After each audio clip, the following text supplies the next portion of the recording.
Semesta meminta kita untuk fokus kepada masa depan.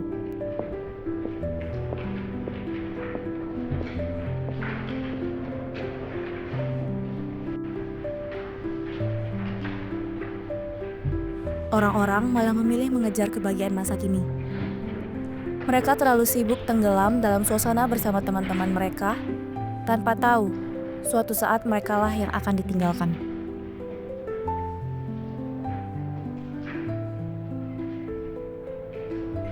Kalau hidup ini naskah, aku belum tahu siapa protagonisnya. Tapi aku tahu siapa yang paling sering ditinggalkan, yaitu aku.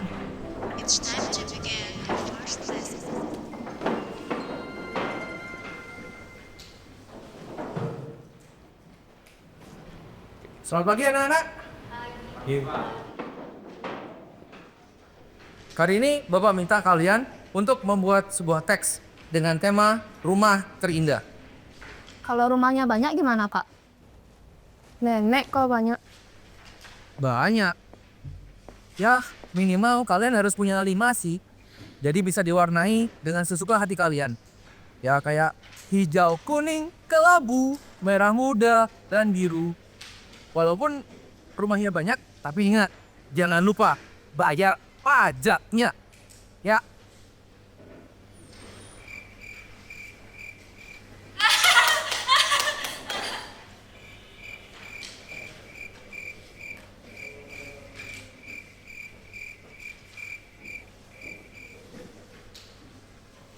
Rumah terindah yang saya maksud itu tidak hanya berupa bangunan, tapi adalah rumah atau tempat di mana kalian bisa merasa aman, nyaman, dan bahkan kalian bisa merasa terlindungi. Ya kalau bahasa kalian sih rumah ideal gitu. Pak, ini tugasnya nggak bisa diganti. Jujur saya keberatan sih, Pak. Kalau diganti ke cerita fiksi, oke lah. Cuman kalau yang ini, saya nggak bisa, Pak. Aira, Bapak bisa paham kalau tugas ini mungkin terlalu berat buat Aira. Tapi yang Bapak lihat kendala selama ini, Aira itu kurang berkomunikasi dan berinteraksi dengan teman di kelas. Ya mungkin Aira cobalah bergaul sama mereka, ngobrol. Ya tidak harus tentang pelajaran, tapi bisa juga tentang mungkin Aira sukanya apa, teman-temanmu hobinya apa. Cobalah lebih membuka diri, komunikasikan dengan mereka. Siapa tahu ada solusi untuk tugas ini. Dan Aira bisa menyelesaikan tugas ini dengan baik. Gitu Aira. Satu lagi Aira. Bapak tahu kalau kamu itu cukup pintar di akademis. Cuman syarat untuk naik kelas itu Dek, kakak masak makanan kesukaan kamu lah nih. Makan dulu yuk. kamu harus punya nilai ekstra nak. Sementara kamu belum ada nilai ekstra sama sekali. Saran Bapak, coba kamu ikut nilai ekstra sinematografi. Karena Bapak melihat selama ini kamu cukup bagus dalam membuat naskah.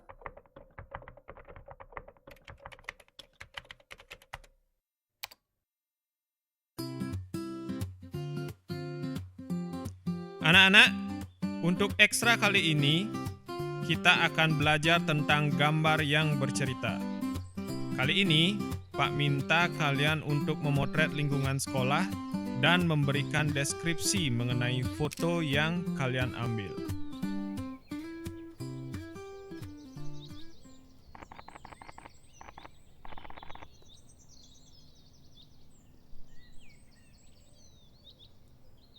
Woi!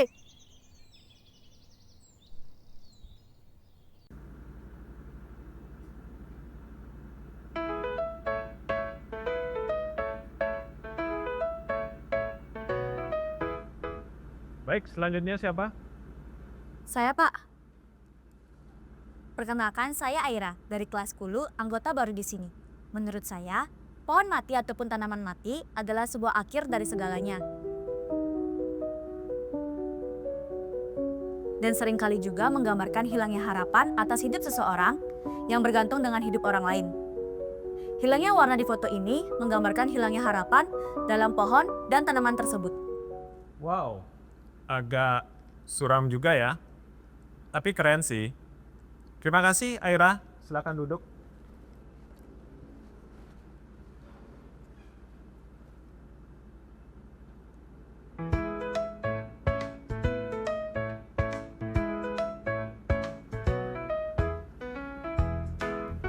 Berikutnya, siapa mau? Baik Leo, silakan. Sebelum kita berbicara tentang harapan, ini adalah sebuah pohon yang ditumbuhi buah. Dan ada siswa yang berusaha untuk menggapai buah tersebut.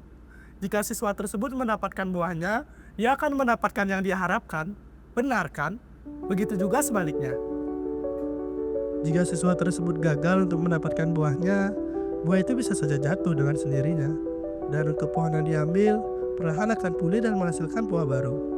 Harapan itu sesuatu yang tak pernah hilang, namun bisa digantikan dengan harapan baru. Harapan membuat kita lebih menghargai diri dan menghargai orang lain. Mungkin orang lain tak akan memberikan kesan positif. Dunia tanpa rasa sakit hanyalah sebuah fiksi yang dikarang penulis untuk lari dari sebuah kenyataan. Jangan pernah berhenti untuk berharap dan memaknai setiap kesempatan yang ada.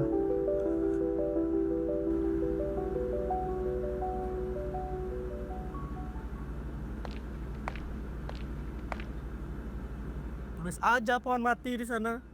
Nyindir. Bercanda. Besok pagi mau ke taman kota nggak? Siapa tahu ada pohon mati di sana. Ngapain aku harus ikut? Emang kamu siapa? Aku Leo, anak kelas 11. Di sana sih biasanya ada orang kumpul-kumpul ya. Siapa tahu aja kepikiran mau nulis apa di sini. Duh, lihat aja nanti.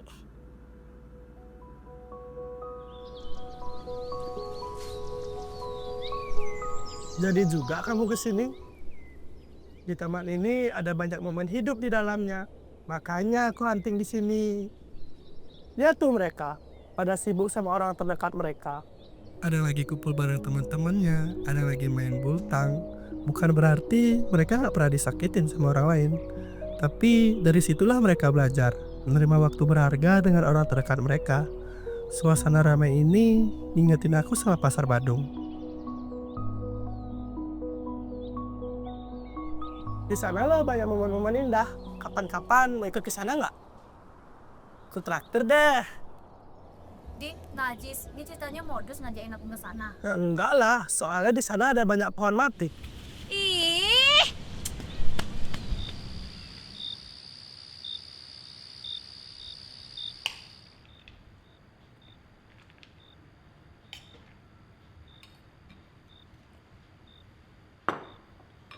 jadi gimana kamu di sekolah, Aira? Kamu akrab kan sama temen-temen? Jangan-jangan kamu udah punya pacar nih ya? Cie Aira. Maaf ya kak, aku nggak mau ngalamin hal yang sama kayak dia.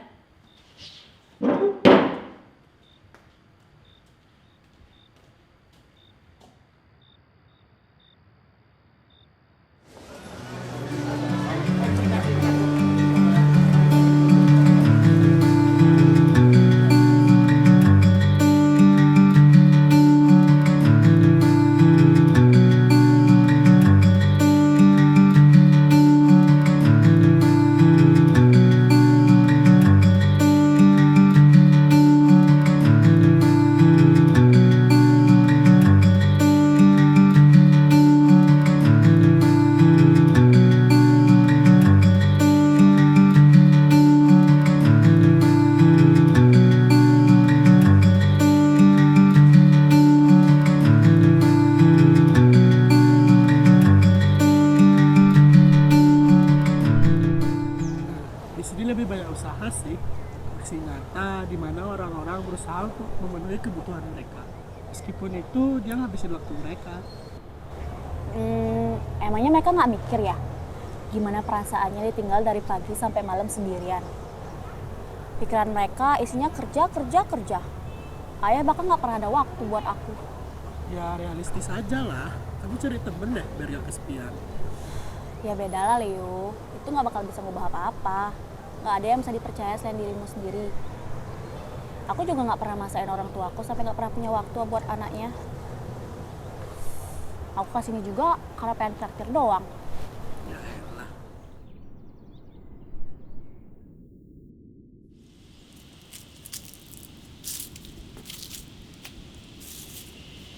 Hei kamu. Ya kamu dah. Kamu lagi ngapain ini sebenar-benarnya?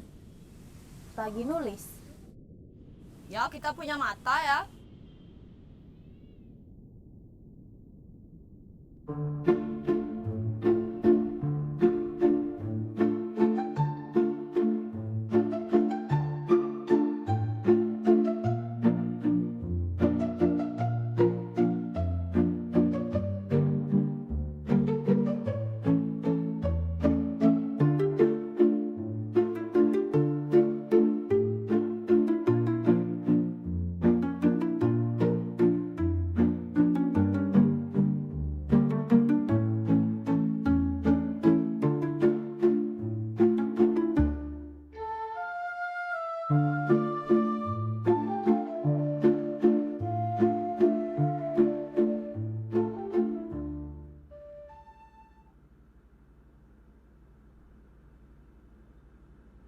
Bisa nggak sih kalian jangan ganggu? Nggak.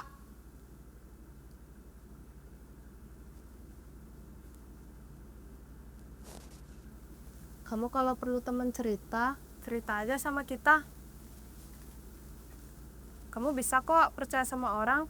Dan aku dan Misa juga selalu ada waktu kok, walau ayahmu... Jangan. Hah?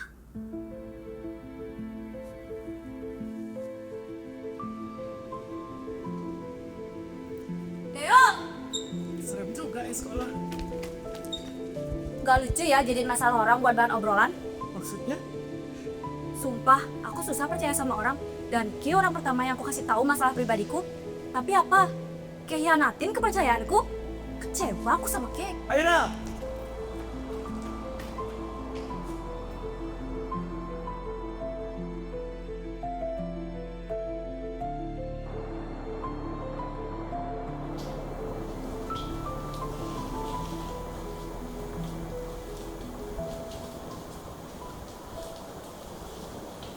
Aira! Tunggu sebentar. Bentar lagi ayah pulang. Ayah mau bicara sama kamu, Aira. Duh, udah deh Kak, besok aja ya. Aku lagi nggak mood. Mau sampai kapan kamu gini terus, Aira? Bikin dinding karena traumamu. Kamu itu masih muda, Aira. Seharusnya kamu nikmati masa mudamu sama teman-teman. Kak Kiara, aku bisa sendiri. Aira, tapi kamu nggak bisa gini terus. Kamu itu harus keluar dari zona nyamanmu. Kamu tahu kan kalau ayah selalu Kalau bukan karena ayah yang gak ada waktu buat aku gak akan kayak gini, Kak. Ayah yang ditipu sama temennya, sampai dia harus kerja lebih keras banting tulang, sampai gak ada waktu buat keluarga. Kalau ayah ada waktu ngerawat ibu di rumah, ibu gak ayah. Jangan bawa ibu. Bukan cuman kamu yang ngerasain sakitnya, tapi kita semua juga berduka, Aira.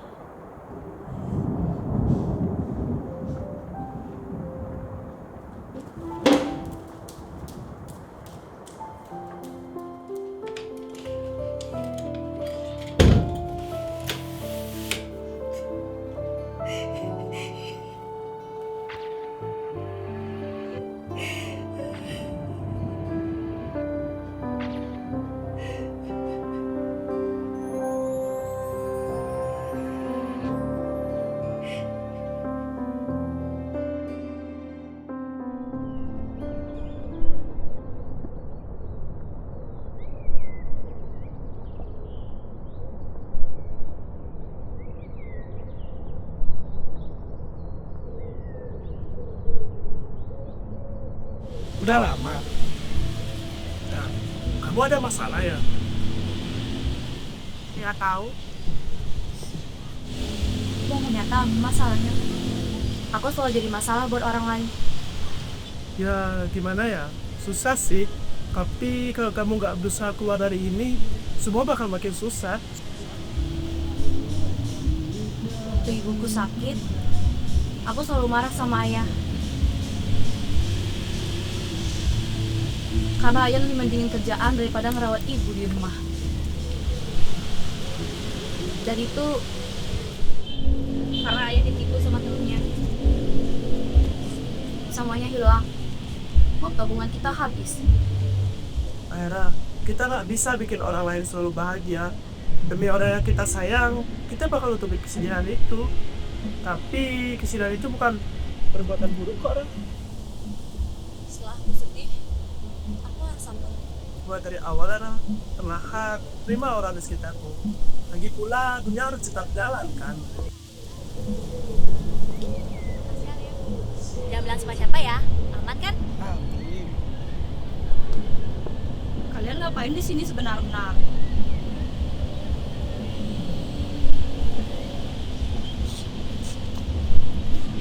Loh, Eca, Wahyuni? Walaupun kadang setiap pertemanan terdapat duka, itu bukan alasan kita untuk melupakan suka. Membuka diri terhadap suatu hal yang baru adalah keputusan terbaik dalam hidupku. Luka, tangis, itu bisa disembuhkan dari gelak tawa bersama orang-orang di sekitar kita. Semua orang akan pergi meninggalkan kita, dan semua orang akan datang kepada kita. Setiap orang ada masanya, setiap masa ada orangnya. Jangan lupa untuk selalu menghargai momen terkecil di hidupmu. Mereka lah yang kelak akan menjadi rumah terindah saya. Terima kasih telah berkarya, terima kasih telah berproses, dan terima kasih telah menginspirasi. Saya Aira, demikianlah cerita yang dapat saya sampaikan. Menatap dunia